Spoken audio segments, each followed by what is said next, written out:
Welcome to Sapphire future academy board booster series. അപ്പോൾ നമുക്ക് next ക്ലാസ്സിലേക്ക് പോകാം. നമ്മൾ കഴിഞ്ഞ ക്ലാസ്സിൽ ലാസ്റ്റ് ഒരു ഇലക്ട്രിക് ഡൈപോളിനെ യൂണിഫോം ഇലക്ട്രിക് ഫീൽഡിൽ വെച്ചാലുള്ള ടോർക്കിനെ പറ്റിയും അതിൻ്റെ പൊട്ടൻഷ്യൽ ചേഞ്ചിനെ പറ്റിയൊക്കെയാണ് പഠിച്ചത്. അതുമായിട്ട് റിലേറ്റഡ് ആയ ക്വസ്റ്റ്യൻ ആണ്. Electric dipole is placed at an angle 60 degree with electric field of intensity 10⁵. Then ഒരു ഡൈപോളിനെ ഇലക്ട്രിക് ഫീൽഡിൽ വെച്ചു, യൂണിഫോം ഇലക്ട്രിക് ഫീൽഡിൽ വെച്ചു. ഇലക്ട്രിക് ഫീൽഡ് 10⁵ ആണ്, ന്യൂട്ടൺ പെർ കുളമ്പാണ്. ഡൈപോളിനെ വെച്ചപ്പോൾ ഇത് എക്സ്പീരിയൻസ് ചെയ്യുന്ന ടോർക്കാണ് ഇത് 8√3. ഓക്കെ, ഡൈപോളിനെ വെച്ചത് 60 ഡിഗ്രിയിലാണ് വെച്ചത്. അപ്പോൾ തീറ്റ 60 ഡിഗ്രിയാണ്. So it experience a torque തന്നു. എങ്കിൽ ചാർജ് ഓൺ ദ ഡൈപോൾ, ഡൈപോളിൻ്റെ ചാർജ് കാണാൻ. ഡൈപോൾ ലെങ്ത് എന്ന് വെച്ചാൽ 2a ആണ് അല്ലേ. ഡൈപോൾ ലെങ്ത് 2a ആണ്. സോ ഡൈപോൾ ലെങ്ത് ആണ് 2 സെൻറ്റിമീറ്റർ വന്നത്. എന്ന് വെച്ചാൽ 2a ആണ് 2 സെൻറ്റിമീറ്റർ ഡൈപോളിൻ്റെ ലെങ്ത്. ഓക്കെ, സോ ടോർക്കിൻ്റെ ഇക്വേഷൻ, ഡൈപോളിനെ എക്സ്റ്റേണൽ ഇലക്ട്രിക് ഫീൽഡിൽ വെച്ചാലുള്ള ടോർക്കിൻ്റെ ഇക്വേഷൻ ഇങ്ങനെയായിരുന്നു. ടോർക്കിൻ്റെ ഇക്വേഷൻ PE sin θ എന്നായിരുന്നു. ഓക്കെ, ടോർക്ക് തന്നിരിക്കുന്നത് 8√3 ആണ്. 8√3 = PE sin θ അല്ലേ. P എന്ന് വെച്ചാൽ Q × 2a ആയിരുന്നു. P = Q × 2a, പിന്നെ E sin θ ഇങ്ങനെയാണുള്ളത്. ചാർജാണ് കണ്ടുപിടിക്കേണ്ടത്. ഈ ഡൈപോളിൻ്റെ ഈ ചാർജാണ്, ചാർജിൻ്റെ മാഗ്നിറ്റ്യൂഡാണ് കണ്ടുപിടിക്കേണ്ടത്. ഡൈപോൾ ലെങ്ത് 2 സെൻറ്റിമീറ്റർ എന്ന് പറയുമ്പോൾ 2 × 10⁻² മീറ്റർ ആണ്. സെൻറ്റിമീറ്റർ മീറ്ററിലേക്ക് ആക്കി. അപ്പോൾ സോ 8√3 = ചാർജ് കണ്ടുപിടിക്കണം. 2a ആണ് ഡൈപോൾ ലെങ്ത്. അത് 2 × 10⁻² ആണ്. ഇലക്ട്രിക് ഫീൽഡ് 10⁵ ആണ്. സൈൻ തീറ്റ 60 ഡിഗ്രിയാണ്. സോ 8√3 = Q × 2 × 10⁻³ -2 5 3 വരും. സൈൻ 60 √3/2 ആണ്. So √3 cancel, here 2 cancel. So charge = Q = take 10⁻³ this side. So 8 / 10⁻³. So 8 × 10⁻³ coulomb വരും ചാർജ്. ഓക്കെ, ഓരോ ചാർജിൻ്റെയും മാഗ്നിറ്റ്യൂഡ് 8 × 10⁻³ കുളമ്പാണ്. Okay, yes. Next one, next question. An oil drop of mass 9 × 10⁻⁻5 ആണ്. Kilogram carries a charge 5 millicoulomb എന്ന് വെച്ചാൽ 5 × 10⁻³ കുളമ്പാണ്.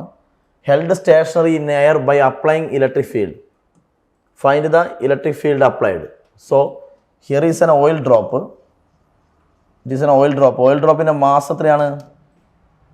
9 × 10⁻5 kilogram ആണ് oil ഡ്രോപ്പിൻ്റെ mass. ഈ ഓയിൽ ഡ്രോപ്പിൻ്റെ ചാർജ് തന്നിരിക്കുന്നത്, ഇതിൻ്റെ ചാർജ് തന്നിരിക്കുന്നത്, ഓയിൽ ഡ്രോപ്പിന് ചാർജ് ഉണ്ട് 5 × 10⁻³ കുളമ്പാണ്. ഇതാണ് ഓയിൽ ഡ്രോപ്പിൻ്റെ charge. It is held stationary in air by applying electric field. അതായത് ഈ ഓയിൽ ഡ്രോപ്പിനും ചാർജും ഉണ്ട്. ചാർജ് ഉള്ളത് കൊണ്ടാണ് അതിന് എയറിൽ ഇങ്ങനെ ഇത് എന്താ നിൽക്കുക, സ്റ്റേഷനറി ആയി നിൽക്കുകയാണ് ഓയിൽ ഡ്രോപ്പ്. എങ്ങനെയാണെന്ന് വെച്ചാൽ ഇതിൻ്റെ വെയിറ്റ് mg താഴോട്ടേക്ക് ഉണ്ടാവും. അപ്പം നമ്മൾ ഇതിന് ചാർജ് ഉണ്ടല്ലോ, നമ്മൾ പഠിച്ചിട്ടുണ്ട്. ഒരു ചാർജിനെ നമ്മൾ എക്സ്റ്റേണൽ ഇലക്ട്രിക് ഫീൽഡ് എന്ന് വെച്ചാൽ എന്താണ്? വേറെ ഏതോ ഒരു ചാർജിൻ്റെ ഇലക്ട്രിക് ഫീൽഡായത്. വേറെ ഏതോ ഒരു ചാർജ് ഇവിടെ ഉണ്ട്, അതിൻ്റെ ഇലക്ട്രിക് ഫീൽഡാണ്. ചാർജിനെ എക്സ്റ്റേണൽ ഇലക്ട്രിക് ഫീൽഡ് വെച്ചാൽ ഇതിൻ്റെ മുകളിൽ ഒരു ഫോഴ്സ് ഉണ്ടാവും, QE അല്ലേ. പോസിറ്റീവ് ചാർജ് ആണെങ്കിൽ ഇലക്ട്രിക് ഫീൽഡിൻ്റെ അതേ ഡയറക്ഷനും, നെഗറ്റീവ് ചാർജ് ആണെങ്കിൽ ഇലക്ട്രിക് ഫീൽഡിന് ഓപ്പോസിറ്റ് ആയിട്ടും ആയിരിക്കും ഈ ഫോഴ്സ് ഉണ്ടാവുക. അപ്പോൾ ഇതിന് ചാർജ് ഉണ്ടല്ലോ, പോസിറ്റീവ് ചാർജ് ആണല്ലോ അല്ലേ. അപ്പോൾ ഇലക്ട്രിക് ഫീൽഡ് അങ്ങോട്ടേക്ക് അപ്ലൈ ചെയ്യുക. എങ്ങനെ ഇലക്ട്രിക് ഫീൽഡ് അപ്ലൈ ചെയ്യുക? ഇലക്ട്രിക് ഫീൽഡ് അപ്ലൈ ചെയ്യാന്ന് ഒന്നുമില്ല, വേറെ ഏതെങ്കിലും ഒരു ചാർജ് വെക്കുക, ആ ചാർജിൻ്റെ ഇലക്ട്രിക് ഫീൽഡായത്. ആ ഇലക്ട്രിക് ഫീൽഡ് കാരണം ഇതിൻ്റെ മുകളിൽ ഒരു ഫോഴ്സ് ഉണ്ടാവും. ഫോഴ്സ് പോസിറ്റീവ് ചാർജ് ആണെങ്കിൽ ഇലക്ട്രിക് ഫീൽഡിൻ്റെ അതേ ഡയറക്ഷനിൽ ഒരു ഫോഴ്സ് വരും, F = QE. അങ്ങനെ ഒരു ഫോഴ്സും വരും. അപ്പോൾ ഓയിൽ ഡ്രോപ്പിൻ്റെ വെയിറ്റ് mg താഴോട്ടും ഈ എക്സ്റ്റേണൽ ഇലക്ട്രിക് ഫീൽഡ് അപ്ലൈ ചെയ്തുകൊണ്ട് ഇതിനൊരു ഫോഴ്സ് വരും, F = QE. അങ്ങനെ ഒരു ഫോഴ്സും കൂടി വരും. ഈ രണ്ട് ഫോഴ്സും ഇത് ഹെൽഡ് സ്റ്റേഷനറി ഇൻ എയർ അല്ലേ, സ്റ്റേഷനറി ആയിട്ട് ഇങ്ങനെ നിൽക്കുക എയറിൽ ഇലക്ട്രിക് ഫീൽഡ് കൊടുത്തുകൊണ്ട്. എങ്കിൽ ഈ ഇലക്ട്രിക് ഫീൽഡ് കണ്ടുപിടിക്കാനാണ് ക്വസ്റ്റ്യൻ. എത്ര ഇലക്ട്രിക് ഫീൽഡ് കൊടുത്താലാണ് ഇതിനെ ഇങ്ങനെ സ്റ്റേഷനറി ആക്കി വെക്കാൻ പറ്റുക? അങ്ങനെയാണെങ്കിൽ ഇതിങ്ങനെ എയറിൽ ഇങ്ങനെ സ്റ്റേഷനറി ആവണമെങ്കിൽ ഈ ഇലക്ട്രിക് ഫീൽഡ് കൊണ്ടുണ്ടാകുന്ന ഫോഴ്സും എക്സ്റ്റേണൽ ഇലക്ട്രിക് ഫീൽഡ് കൊണ്ടുണ്ടാകുന്ന ഫോഴ്സും ഇതിൻ്റെ വെയിറ്റും തമ്മിൽ ഈക്വൽ ആയാൽ പോലെ, അങ്ങനെയാണ് അതങ്ങനെ നിൽക്കുമല്ലോ. So therefore QE equal to mg വരും. സോ E ആണ് കണ്ടുപിടിക്കേണ്ടത്, ഇലക്ട്രിക് ഫീൽഡാണ് കണ്ടുപിടിക്കേണ്ടത്. അത് mg/q വരും. സോ m 9 × 10⁻⁵, g 10 എടുത്തോളൂ, ബൈ q തന്നിരിക്കുന്നത് 5 × 10⁻³ ആണ്. സോ 9/5 അത് 1.8 വരും. ഇൻറ്റു ഇത് 10⁻⁴ ആവും, ഇത് 10⁻⁻1 വരും. ഇലക്ട്രിക് ഫീൽഡിൻ്റെ യൂണിറ്റ് Nm/Coulomb വരും. സോ 0.18 Nm/Coulomb വരും. ഇത്രയും ഇലക്ട്രിക് ഫീൽഡ് കൊടുത്തുകൊണ്ട് അതിനെ സ്റ്റേഷനറി ആക്കി നിൽക്കാൻ പറ്റും. Okay, yes.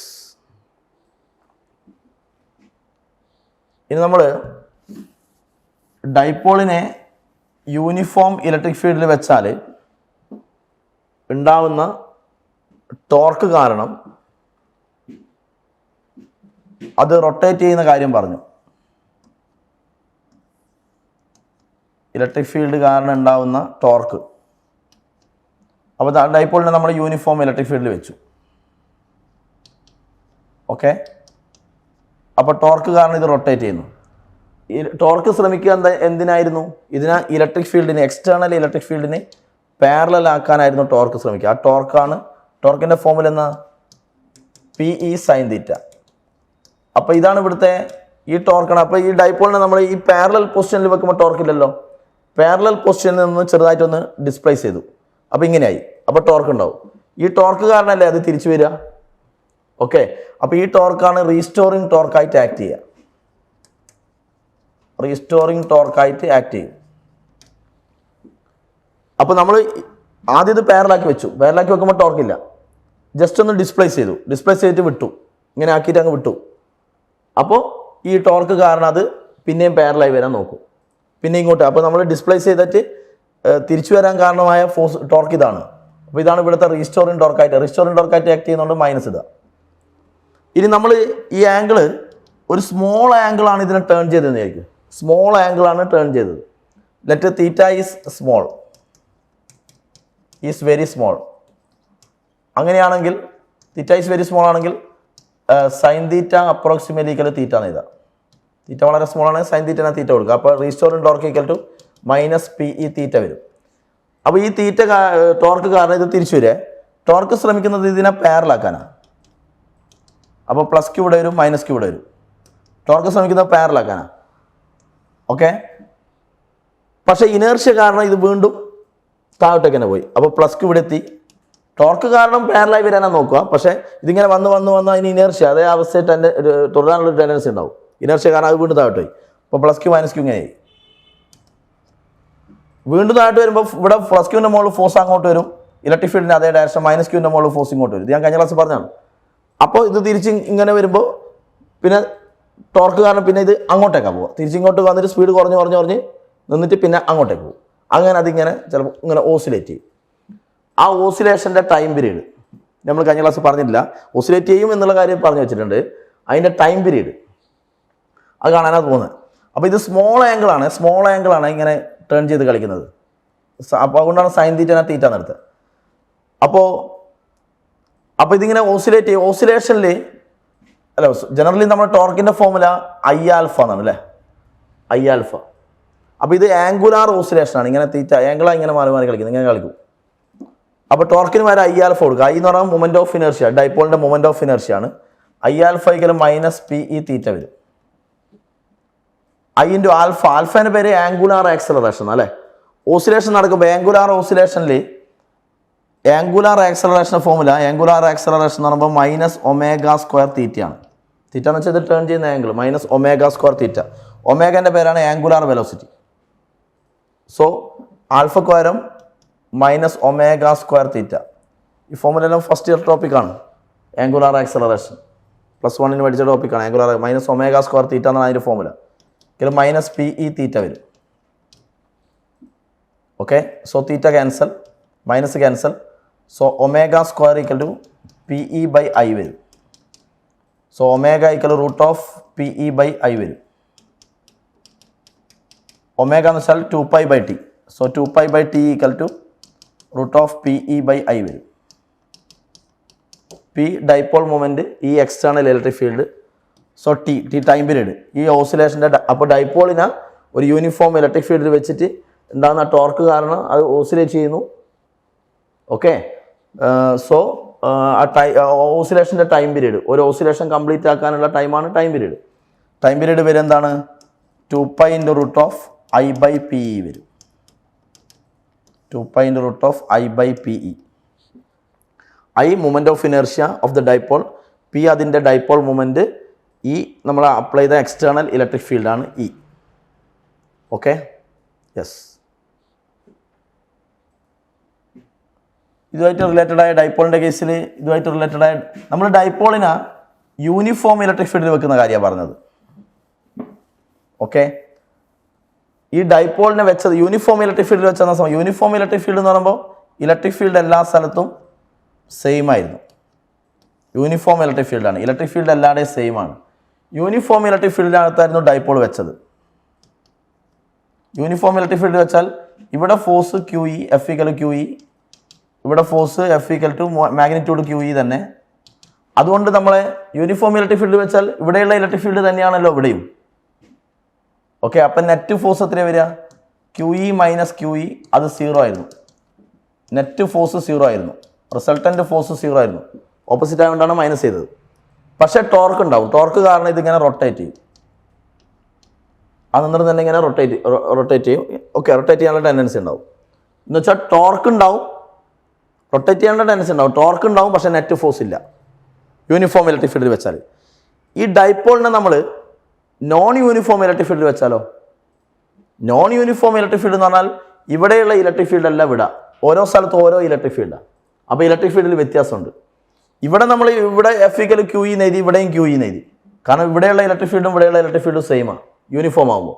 Non uniform electric field ആണെങ്കിൽ ഇവിടെയുള്ള ഇലക്ട്രിക് ഫീൽഡ് അല്ല വിടാം. അപ്പോൾ ഇവിടെയുള്ള ഫോഴ്സ് ക്യു ഇ 1 ഇവിടെയുള്ള ഫോഴ്സ് ക്യു ഇ 2 എടുക്കണം.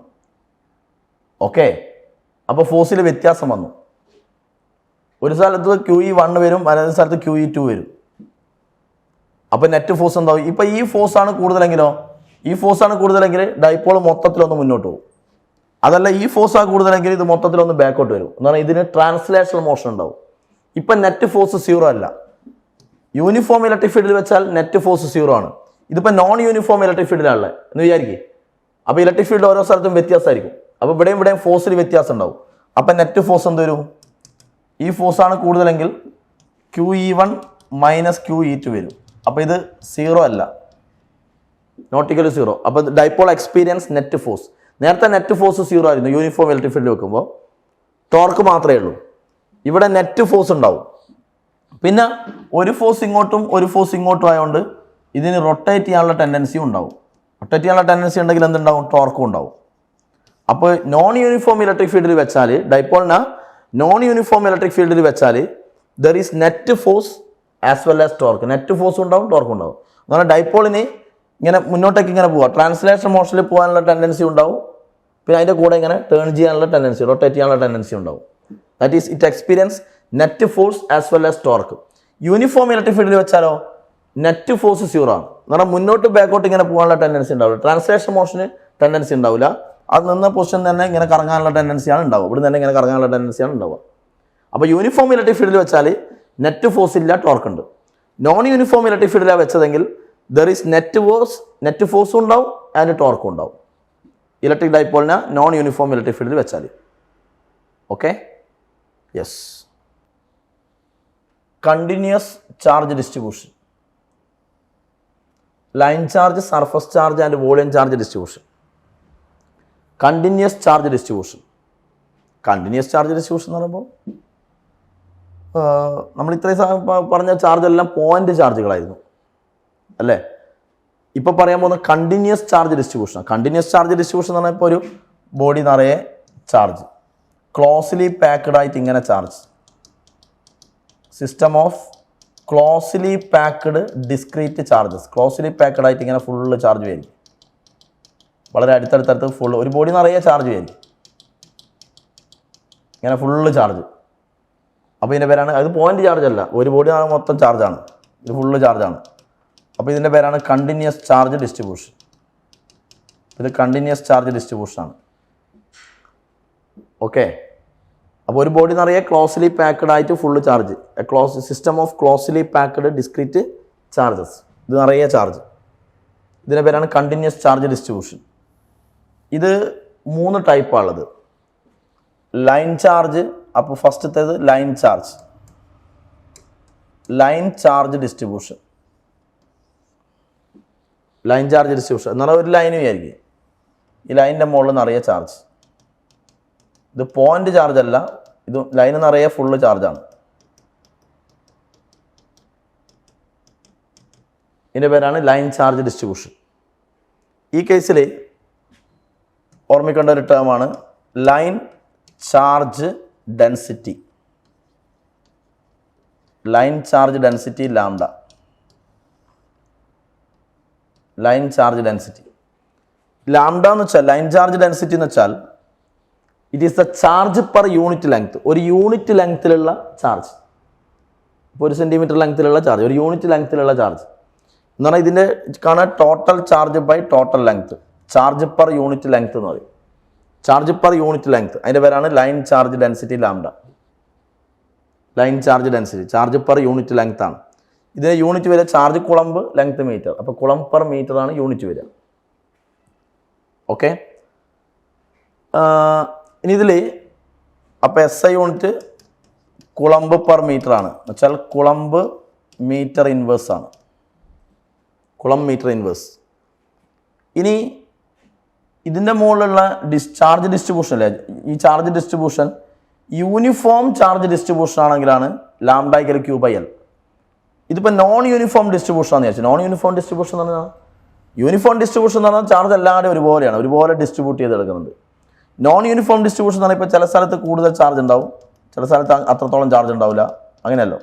ഓരോ സ്ഥലത്ത് ഓരോ ഡിസ്ട്രിബ്യൂഷനാണ്, യൂണിഫോം അല്ല, എല്ലാവരുടെയും ഒരുപോലെയല്ല ചാർജ്. ചില സ്ഥലത്ത് കൂടുതൽ, ചില സ്ഥലത്ത് കുറവ്, അങ്ങനെയൊക്കെ ആയിട്ടൊക്കെയാണ് ചാർജ് ഡിസ്ട്രിബ്യൂഷൻ ഉള്ളത്. നോൺ യൂണിഫോം ചാർജ് ഡിസ്ട്രിബ്യൂഷനാണ്. അങ്ങനെയാണെങ്കിൽ ലാംഡ = dQ/dL എടുക്കണം. If charge distribution is non uniform,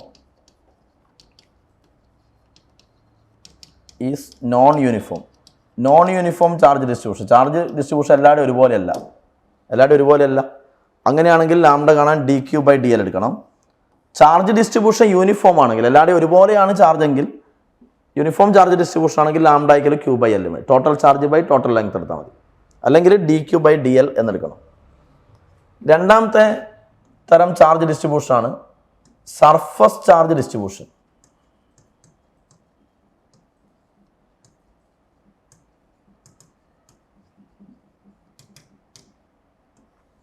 surface charge distribution എന്ന് പറയുമ്പോൾ ഒരു സർഫസ് വിചാരിക്കുക, ഒരു സർഫസ് ഫുള്ള് ചാർജ്, സർഫസിൽ നിറയെ ചാർജ്.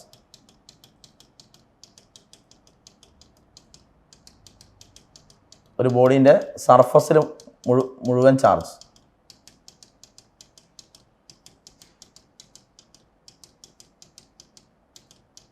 ഇതിൽ നിറയെ ചാർജ്, ഇതിൻ്റെ പേരാണ് സർഫസ് ചാർജ് ഡിസ്ട്രിബ്യൂഷൻ. ഈ കേസിൽ അറിയേണ്ട ഒരു ടേമാണ് surface charge density. Surface charge density denoted by sigma. Surface charge density എന്ന് വെച്ചാൽ it is a charge per unit area, charge per area. Uniform distribution ആണെങ്കിൽ, എല്ലാവരുടെയും ഒരുപോലെയാണ് ചാർജ് എങ്കിൽ, total charge by total area എടുത്താൽ charge per unit area. SI unit വരെ charge coulomb area metre square, അപ്പോൾ coulomb metre square ന്യൂമറലിലേക്ക് എടുത്താൽ m/-2 വരും. Okay. ഇനി നോൺ യൂണിഫോം ഡിസ്ട്രിബ്യൂഷൻ ആണെങ്കിൽ, ചാർജ് എല്ലാവരും ഒരുപോലെ അല്ല, നേരത്തെ പറഞ്ഞ പോലെ. നോൺ യൂണിഫോം ഡിസ്ട്രിബ്യൂഷൻ ആണെങ്കിൽ സിഗ്മ = dQ/dA എന്ന് എടുക്കണം. ഓക്കെ. സിഗ്മയുടെ പേരെന്താണ്? Surface charge density. ഇത് line charge density. So line charge ആണെങ്കിൽ നമ്മൾ ലാംഡ വെച്ച് പ്രോബ്ലം ചെയ്യണം. സർഫസ് ചാർജ് ഡിസ്ട്രിബ്യൂഷൻ ആണെങ്കിൽ സിഗ്മ വെച്ച് ചെയ്യണം. സിഗ്മയുടെ പേര് സർഫസ് ചാർജ് ഡെൻസിറ്റി. അടുത്തത് volume charge distribution. Volume charge distribution. Volume charge distribution എന്ന് പറയുമ്പോൾ ഇപ്പോൾ ഒരു ക്യൂബാണെങ്കിൽ വോളിയം ചാർജ് ഡിസ്ട്രിബ്യൂഷൻ എന്ന് വെച്ചാൽ ഇതൊക്കെ ക്യൂബിൻ്റെ സർഫസുകളാണ് അല്ലേ. ഇതൊക്കെ ഈ സർഫസിൽ മാത്രം ഇവിടെ മാത്രമാണ് ചാർജ് എങ്കിൽ ഏതാ ഡിസ്ട്രിബ്യൂഷൻ? സർഫസിൽ മാത്രമാണ് ചാർജ് എങ്കിൽ സർഫസ് ചാർജ്. ഇതിപ്പോൾ സർഫസ് ചാർജ് ഡിസ്ട്രിബ്യൂഷനാണ് ഞാൻ കാണിച്ചത്. ഇത് സർഫസ് ചാർജ്, ക്യൂബിൻ്റെ സർഫസിൽ മുഴുവൻ ചാർജ്. അതിന് പകരം സർഫസിലും ചാർജ് ഉണ്ട്, ഉള്ളിലും ചാർജ് ഉണ്ട്. സർഫസിലും ഉള്ളിലൊക്കെ ചാർജ് ഉണ്ടെങ്കിൽ ഇപ്പോൾ ഒരു സ്ഫിയർ എടുത്താൽ സ്ഫിയറിൻ്റെ ഇവിടെ മാത്രം ചാർജ് ഉള്ളെങ്കിൽ ഏതാ? ഇത് സർഫസ് ചാർജ് ഡിസ്ട്രിബ്യൂഷനാണ്. സ്ഫിയറിൻ്റെ സർഫസിലും ചാർജ് ഉണ്ട്, ഉള്ളിലും ചാർജ് ഉണ്ട്. അങ്ങനെയാണെങ്കിൽ ഉള്ളിലും ചാർജ് ഉണ്ടെങ്കിൽ അത് എന്തായി? Volume charge ഡിസ്ട്രിബ്യൂഷനായി. ഓക്കെ, അപ്പോൾ അതാണ് എന്ന് പറഞ്ഞാൽ ബോഡീൻ്റെ എല്ലാ ഭാഗത്തും എൻ്റയർ വോളിയം എല്ലാവരുടെയും ചാർജ് ഉണ്ടാവും. ഈ കേസിൽ അറിയേണ്ട ഒരു ടേമാണ് volume charge density. Volume charge density denoted by rho. Okay, volume charge density എന്ന് പറയുമ്പോൾ it is a charge per unit volume. Charge per വോളിയാണ്. SI unit coulomb per metre cube വരും. ഓക്കെ, ഈ ഫോമുല ഉപയോഗിക്കപ്പാണ് ചാർജ് ഡിസ്ട്രിബ്യൂഷൻ യൂണിഫോം ആണെങ്കിൽ, എല്ലാവരും ഒരുപോലെ ആണെങ്കിൽ. നോൺ യൂണിഫോം ആണെങ്കിലോ റോ ഈക്വൽ dQ/dV എന്ന് എടുക്കണം. ചാർജ് ഡിസ്ട്രിബ്യൂഷൻ നോൺ യൂണിഫോം ആണെങ്കിൽ റോ കാണാൻ dQ/dV എന്ന് എടുക്കണം. Okay, yes. അപ്പോൾ ഇതാണ് 3 type continuous charge distribution. Electric field due to continuous charge distribution. Electric field due to continuous charge distribution. നമുക്കറിയാം ഒരു പോയിന്റ് ചാർജ് ആണെങ്കിൽ r ഡിസ്റ്റൻസ് അകലെ ഇലക്ട്രിക് ഫീൽഡിൻ്റെ ഫോമുല 1/4πε0 Q/r² ആണ്. This is the electric field produced by point charge. This equation is for point charge. പിന്നെ ഡൈപോളിൻ്റെ electric ഫീൽഡെല്ലാം നമ്മൾ പഠിച്ചു. ഡൈപോൾ എന്ന് പറയുമ്പോൾ 2 ചാർജെല്ലാം വരും. അപ്പോൾ ഇലക്ട്രിക് ഫീൽഡിൻ്റെ ആക്സിയൽ ലൈൻ, ഇക്വറ്റോറിയൽ ലൈൻ എന്നെല്ലാം പറഞ്ഞ് പഠിച്ചിന്. ഇങ്ങനെ ഓരോ കേസിൽ ഇലക്ട്രിക് ഫീൽഡിന് ഓരോ ഫോമുലയാണ്. പോയിന്റ് ചാർജിൻ്റെ കേസിലാണ് ഈ ഫോമുല. ഇപ്പം നമ്മൾ ഒരു കണ്ടിന്യൂസ് ചാർജ് ഡിസ്ട്രിബ്യൂഷൻ ഉപയോഗിക്കും. ഫുൾ ലൈനുമെല്ലാം നിറയെ ചാർജ്. ഇത് ലൈൻ ചാർജ് ഡിസ്ട്രിബ്യൂഷനാണ്. ഇത് പോയിന്റ് ചാർജ് അല്ലല്ലോ. പോയിന്റ് ചാർജ് ആണെങ്കിൽ ഇലക്ട്രിക് ഫീൽഡിൻ്റെ ഫോമുല ഇതാണ്. ഇത് പോയിന്റ് ചാർജ് അല്ല, ഇതൊരു ചാർജ് ഡിസ്ട്രിബ്യൂഷനാണ്. അപ്പോൾ എന്തായാലും ചാർജ് ഉണ്ടല്ലോ. ചാർജ് ഉണ്ടെങ്കിൽ ഇലക്ട്രിക് ഫീൽഡ് ഉണ്ടാവില്ലേ? ഇലക്ട്രിക് ഫീൽഡ് ഉണ്ടാവും. Charge will produce electric field. പക്ഷേ ഇലക്ട്രിക് ഫീൽഡിന് ഈ ഫോമുല പറ്റൂല. ഇത് പോയിന്റ് ചാർജിൻ്റെ ഇലക്ട്രിക് ഫീൽഡാണ്. ഓക്കെ, ആ ഫോമുല ഇവിടെ പറ്റൂല. അപ്പോൾ എന്ത് ചെയ്യും? എന്തിനാലും ചാർജ് ഇല്ലേ? ചാർജ് ഉണ്ടെങ്കിൽ ഇലക്ട്രിക് ഫീൽഡ് ഉണ്ടാവും. അപ്പോൾ ഇലക്ട്രിക് ഫീൽഡ് എങ്ങനെ കാണും? ഇങ്ങനെയുള്ള കണ്ടിന്യൂസ് ചാർജ് ഡിസ്ട്രിബ്യൂഷൻ്റെ ഇലക്ട്രിക് ഫീൽഡ് എങ്ങനെ കണ്ടുപിടിക്കും? ഓക്കെ, അപ്പോൾ ഒന്നാമത്തെ ഇത് തന്നെ ആയിക്കോട്ടെ, line charge. First one, due to line charge. Due to line charge. Line charge ഉണ്ടാക്കുന്ന ഇലക്ട്രിക് ഫീൽഡാണ്. അപ്പോൾ ഒരു ലൈൻ ചാർജ് വിചാരിക്കാം, ഇതൊരു ലൈൻ ചാർജ് ഡിസ്ട്രിബ്യൂഷനാണ്. പോയിന്റ് ചാർജ് അല്ല, ലൈൻ ചാർജാണ്. യൂണിഫോം ആയിക്കോട്ടെ എന്ന് വിചാരിക്കും. അപ്പോൾ നമുക്കൊരു P എന്ന് പറഞ്ഞ ഒരു പോയിന്റിലുള്ള ഇലക്ട്രിക് ഫീൽഡ് കണ്ടുപിടിക്കണം. We want to find electric field at point P. ഓക്കെ, അപ്പോൾ എന്താ ചെയ്യുക? നമ്മുടെ കയ്യിൽ ഇലക്ട്രിക് ഫീൽഡിന് ഒരു ഫോമുല ഉണ്ട്, 1/4πε0 Q/r². അത് പോയിന്റ് ചാർജിൻ്റെ കേസിലാണ് അപ്ലൈ ആവും. അപ്പോൾ ഇവിടെ എന്ത് ചെയ്യും? ലൈൻ ചാർജിൻ്റെ ഇലക്ട്രിക് ഫീൽഡ്, ഇവിടെ ഉണ്ടാകുന്ന ഇലക്ട്രിക് ഫീൽഡ് കണ്ടുപിടിക്കണം. അപ്പോൾ നമ്മൾ ഇതിൻ്റെ മുകളിൽ ചെറിയൊരു സെഗ്മെൻറ്റ് എടുക്കുന്നു, വളരെ ചെറിയൊരു സെഗ്മെൻറ്റ്, വളരെ ചെറിയൊരു ചാർജ് എലമെൻറ്റ്. ഇതിൻ്റെ ചാർജ് dQ ആണ്. ചാർജ് dQ ആണ്. ഇതിൻ്റെ ലെങ്ത് dl ആണ്. അപ്പോൾ അത്രയും ചെറിയൊരു സെഗ്മെൻറ്റ് ഓഫ് ചാർജാണ് അത്. അത്രയും ചെറുതാണ്. അപ്പോൾ അതിൻ്റെ ചാർജിനെ ഞാൻ dQ എന്ന് വിളിക്കുന്നു. അത്രയും ചെറിയൊരു സെക്ഷൻ ആയതുകൊണ്ട് അതിനെ നമുക്ക് പോയിന്റ് ചാർജായിട്ട് അസ്യൂം ചെയ്തു. അപ്പോൾ ഒരു ചെറിയൊരു എലമെൻ്റ് എടുത്തിട്ട് അതിനെ നമുക്ക് പോയിന്റ് ചാർജായിട്ട് അസ്യൂം ചെയ്യാം. അപ്പോൾ ഇവിടെയുള്ള ചാർജ് പോയിന്റ് ചാർജായിട്ട് അസ്യൂം ചെയ്യാം. ആ പോയിന്റ് ചാർജാണ് dQ. അപ്പോൾ ഇവിടെ മുതൽ ഇവിടെ വരെയുള്ള ഡിസ്റ്റൻസ് ഞാൻ r എടുത്തു.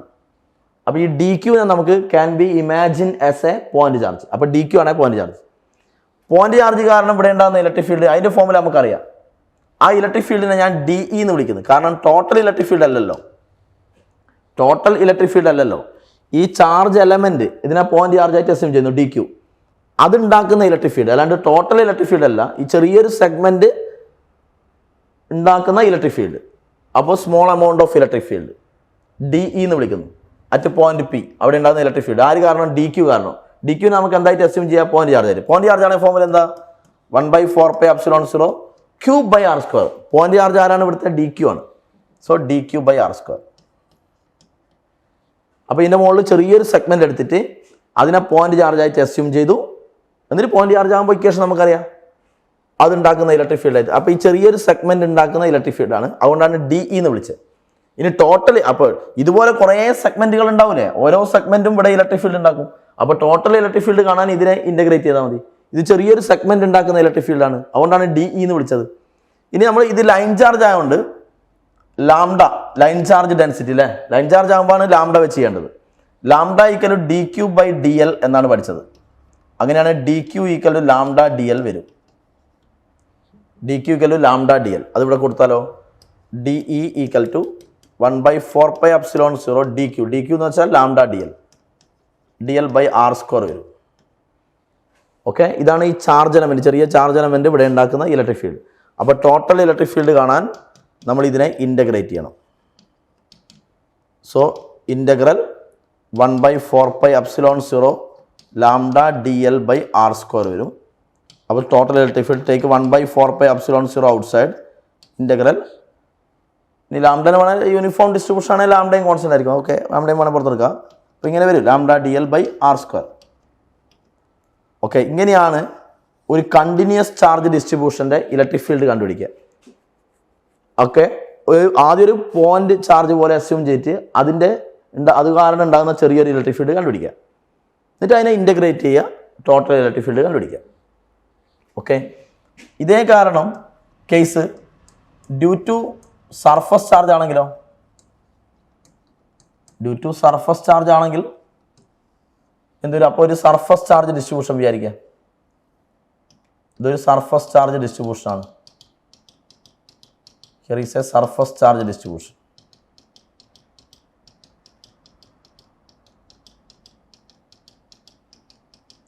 ഇവിടെ ഒരു പി എന്ന് പറഞ്ഞാൽ ഇങ്ങനെ വെച്ചെന്ന് വിചാരിച്ചു. ഇവിടെ പി എന്നുള്ള ഒരു പോയിന്റ് ഉണ്ട്.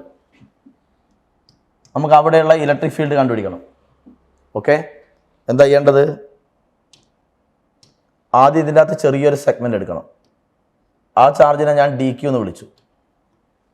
അതിൻ്റെ ഏരിയ ഇങ്ങനെ ആയതുകൊണ്ട് അതിൻ്റെ ഏരിയ നമ്മൾ ഡി എ എന്ന് വിളിച്ചു. സോ ഡി ക്യൂ എന്ന് പറഞ്ഞാൽ ചെറിയൊരു സെഗ്മെന്റ് ആണ്, അതിനെ നമുക്ക് പോയിന്റ് ചാർജായിട്ട് അസ്യൂം ചെയ്യാം. അപ്പോൾ ഈ ഡി ക്യൂ കാരണം ഇവിടെ ഉണ്ടാകുന്ന ഇലക്ട്രിക് ഫീൽഡ്, അപ്പോൾ ഡി ക്യൂ കാരണം ഉണ്ടാകുന്ന ഇലക്ട്രിക് ഫീൽഡാണ്, അല്ലാതെ ടോട്ടൽ ഇലക്ട്രിക് ഫീൽഡ് അല്ല. അപ്പോൾ അതിനെ ഡി ഇ എന്ന് വിളിക്കുക.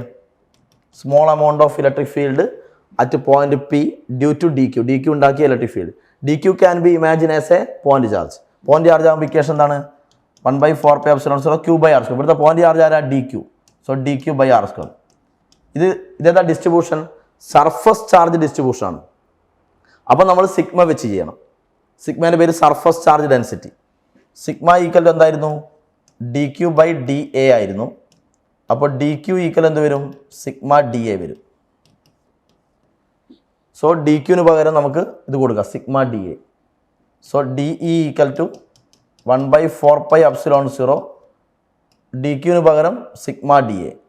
Sigma D A by R square വരും. Okay, so total electric field കാണാൻ നമുക്കിതിനെ ഇൻ്റഗ്രേറ്റ് ചെയ്യാം. Integral D E. ഇത് ഡി ക്യൂ കാരണം ഉണ്ടായ ഇലക്ട്രിക് ഫീൽഡ് അല്ലേ, അപ്പോൾ ടോട്ടൽ കാണാൻ നമുക്കതിനെ ഇൻ്റഗ്രേറ്റ് ചെയ്യാം.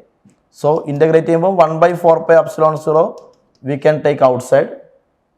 Integral sigma D A by R square വരും. അടുത്തത് third one, due to volume charge. Due to volume charge distribution. Volume charge distribution എന്ന് പറഞ്ഞാൽ സർഫസിലും ചാർജ് ഉണ്ടാവും, ഉള്ളിലും ചാർജ് ഉണ്ടാവും. അപ്പോൾ ഇപ്പോൾ ചെയ്ത പോലെ തന്നെ സെയിം സംഭവം. ഒരു ക്യൂബ് അങ്ങ് വിചാരിക്കൂ. ക്യൂബിൻ്റെ സർഫസിലും ഉള്ളിലൊക്കെ എന്തുണ്ട്? ചാർജ് ഉണ്ട്. ഇതാണ് വോളിയം ചാർജ് ഡിസ്ട്രിബ്യൂഷൻ. എന്താ ചെയ്യേണ്ടത്? ജനറൽ മെത്തേഡ് എന്നാ അപ്പോൾ ഇവിടെ ഒരു പോയിന്റിലുള്ള ഒരു പർട്ടിക്കുലർ പോയിന്റിലുള്ള ഇലക്ട്രിക് ഫീൽഡ് കണ്ടുപിടിക്കണം. ഒരു പർട്ടിക്കുലർ പോയിന്റിലുള്ള ഇലക്ട്രിക് ഫീൽഡ് കണ്ടുപിടിക്കണം. നമ്മൾ ആദ്യം ഇതിനകത്ത് ഒരു ചെറിയൊരു സെഗ്മെന്റ് എടുക്കുക, ഡി ക്യൂ. ചെറിയൊരു ക്യൂബിൻ്റെ ഉള്ളിൽ വളരെ ചെറിയ വേറൊരു ക്യൂബ് പോലെ അസ്യൂം ചെയ്യുക. അതിൻ്റെ ചാർജ് ഡി ക്യൂ, അതിനെ പോയിന്റ് ചാർജ് ആയിട്ട് അസ്യൂം ചെയ്യുക. അതുണ്ടാക്കുന്ന ഇലക്ട്രിക് ഫീൽഡ് വരിക ഇങ്ങനെ വരും, D Q by R square വരും. ഇത് വോളിയം ചാർജ് ഡിസ്ട്രിബ്യൂഷൻ ആയതുകൊണ്ട് റോ എടുക്കണം. Rho equal D Q by D V വരും അല്ലേ. റോൻ്റെ പേര് വോളിയം ചാർജ് ഡെൻസിറ്റി. അപ്പോൾ ഡി ക്യൂ എങ്ങനെ കാണണം? D Q rho D V എന്ന് വരും. വോളിയം ചാർജ് ഡിസ്ട്രിബ്യൂഷൻ ആകുമ്പോൾ റോ ഡി വി എന്നാണ് വരിക. അപ്പോൾ ഡി ക്യൂവിൻ്റെ സ്ഥാനത്ത് ഇതാ ഫസ്റ്റ് കേസിൽ ലൈൻ ചാർജ് ആകുമ്പോൾ ഡി ക്യൂവിന് പകരം lambda D L. Surface charge ആകുമ്പോൾ ഡി ക്യൂവിന് പകരം sigma D A. Volume charge ആകുമ്പോൾ ഡി ക്യൂവിന് പകരം റോ ഡി വി. അപ്പോൾ വോളിയം ചാർജ് ഡിസ്ട്രിബ്യൂഷൻ ആകുമ്പോൾ ഇവിടെ റോ ഡി വി വരും, rho D V by R square. Total electric field കാണുമ്പോൾ ഇൻ്റഗ്രേറ്റ് ചെയ്യണം. ഇൻ്റഗ്രേറ്റ് ചെയ്യുമ്പോൾ rho D V by R square. അപ്പോൾ ലൈൻ ചാർജിൻ്റെ കേസിൽ ഇവിടെ ലൈൻ ചാർജിൻ്റെ കേസിൽ lambda D L by R square വരും. സർഫസ് ചാർജിൻ്റെ കേസിൽ sigma D A by R square വരും. വോളിയം ചാർജിൻ്റെ കേസിൽ ഇവിടെ റോ ഡി വി വരും, rho D V by R square വരും. അത്രയേ ഉള്ളൂ. Okay, clear. അപ്പോൾ ഈ ക്ലാസ് ഇവിടെ നിർത്താം. Okay, thank U.